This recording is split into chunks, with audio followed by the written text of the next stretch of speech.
Hi friends, welcome back to my channel. In today's video, I'm going to show you how to turn on the 120Hz refresh rate on the Samsung Galaxy Z Flip 4. If you're new here, don't forget to subscribe and give this video a thumbs up. Now, let's dive in. Step 1. First, unlock your phone and open the Settings application. This is where you can find various customization options for your device, including display settings, security settings, and accessibility features. Step 2. Now locate the search icon in the top right corner and tap on it.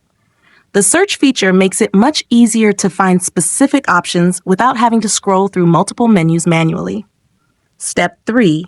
In the search bar, type motion smoothness and wait for the results to appear.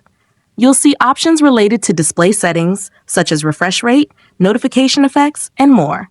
Step 4. After performing the search, find motion smoothness and tap on it. Then, tap it again to access the settings. Step 5. For the last and most important step, to turn on the 120Hz refresh rate, choose Adaptive Mode and tap Apply to enable the 120Hz refresh rate. This feature automatically adjusts your screen's refresh rate for a smoother experience. If you found this tutorial helpful, don't forget to give it a thumbs up and subscribe to my channel for more great tips.